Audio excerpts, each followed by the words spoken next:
I talk a lot about being molested by my father, and I talk about my sexuality, and a lot of people believe that I'm extremely promiscuous because I tried a whole bunch of things sexually 5 years ago. My book, Unicorn Atlanta, it's about me meeting this guy who was in the swingers lifestyle, who was a Mason by the name of Chris Law, and Chris Law introduced me to the swingers lifestyle, and I started exploring with my sexuality even more and explored some things with women and came to the conclusion that I am bisexual. In the process of me talking about this Unicorn Atlanta book, I've been scrutinized a lot by people who heard me encourage women to be celibate. A lot of people believe that because I explored the swingers lifestyle 5 years ago, I shouldn't be celibate, or I shouldn't encourage women to have the 90-day rule or for them to be celibate. Particularly Minister Jap. Minister Jap was interested in me romantically, and we didn't come to a compromise that would be good enough for both of us. He wanted me to have sex with him fast. I was like, nah, can we get to know each other first? As open as I am with my sexuality and as open as I tell people to be with their sexuality, I always encourage people to be friends first, to build friendship first. I do not encourage people to just randomly have sex with strangers, and I'm not a fan of randomly having sex with strangers, contrary to popular belief. When you tell people that you're bisexual, people automatically assume you're promiscuous. If you tell people you're in the swingers lifestyle, people automatically believe that you'll have sex with anyone at any time, regardless, and that's not the case. Like, everyone has their preconceived notions or cautions or hang-ups when it comes to sex, including me. So there's certain things I won't do, like fuck a stranger. And not to say that I haven't fucked a stranger. I have fucked a stranger before. That's how I can tell you it's not something I fuck with, and it's not something I'm comfortable with. I can't tell you I'm uncomfortable with something that I never tried. Like, I can see what it's done to other people, and I can determine, what kind of risk it is, but I can't tell you whether it's something I like or not if I've never tried it. So anything that I've tried sexually is because I felt it was a risk that I could take, and I didn't care about the backlash I would get for it, because my sexuality belongs to me. It is not for everyone else.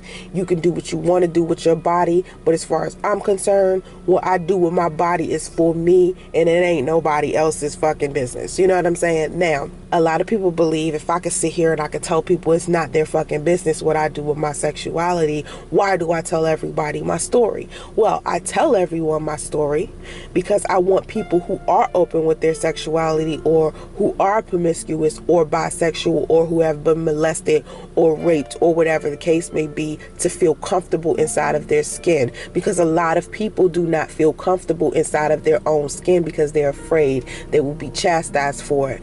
If you've been watching my channel, you know that I preach all of the time, be yourself, be yourself, be yourself, be yourself, be yourself. You ain't got to be flamboyant about your bisexuality or homosexuality or promiscuity or whatever the case may be, but always be yourself and always be honest about where you stand as a person and the people that you deal with.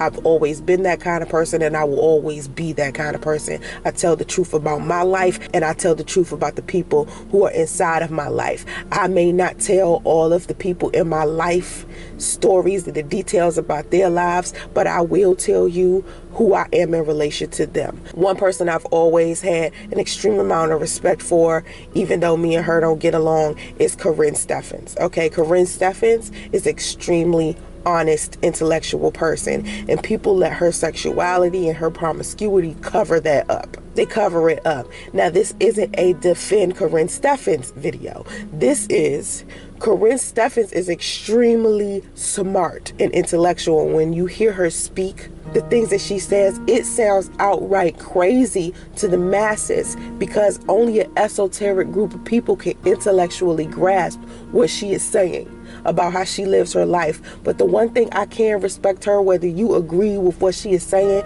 or what she isn't saying, is the bitch is honest. The bitch is honest, because a lot of people wouldn't even have the balls to say, this is who I am, this is what I did, don't do this, or don't be like me. That's what she's telling a whole bunch of young girls, and I respect her for that. I respect her for that.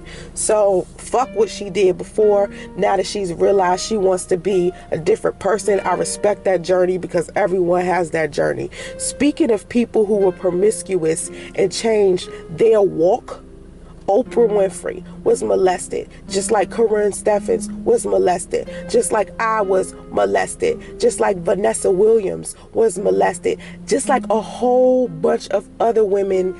I could go on and on and on inside of the black community who have been molested and then turned out to be promiscuous and then decided to change their lives. Specifically, Oprah Winfrey, we're going to talk about her because Karrine Steffans basically just put her on blast on Twitter. But she's not the only one. Before that, a lady by the name of Kitty Kelly wrote a biography about Oprah and spoke about the secrets about her life. What people don't understand is Oprah Winfrey owns up to her own promiscuity. When I was 14 years old, I became pregnant and hid the pregnancy for 7 months until the baby was born.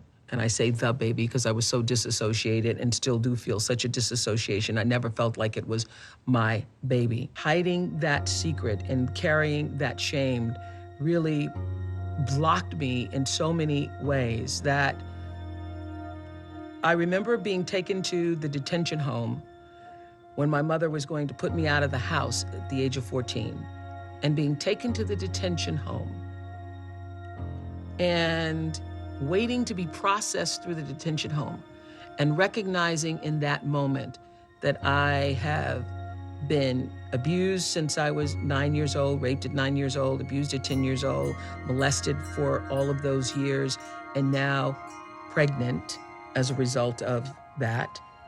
And looking around the detention home at all of these girls who'd been placed there for being bad girls. And I remember having a moment thinking, now I am officially a bad girl. I'm now, for the rest of my life, going to be called a bad girl. Thinking to myself, sitting there waiting to be processed, that I really don't belong here, and I don't even know how this happened to me.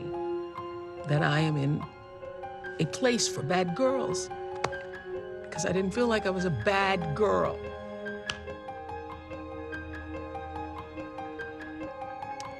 And as I sat there thinking, I don't belong in this place for bad girls, because I'm not a bad girl.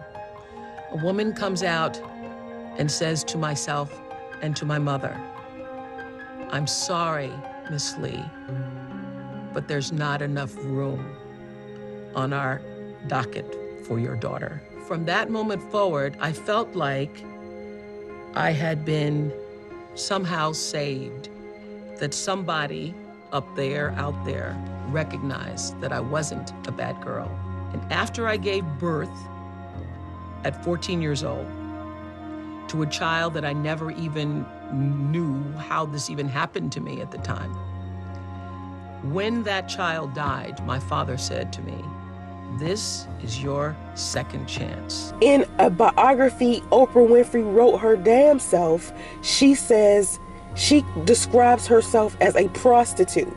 So when Kitty Kelly wrote this biography about Oprah and spoke about Oprah's promiscuity and prostitution, people felt some kind of way about it, because Oprah has changed her life around and she's become this person, this wealthy person, this person who has encouraged women and just people in general to be better. So people feel some kind of way when people talk negative about Oprah, but people don't understand.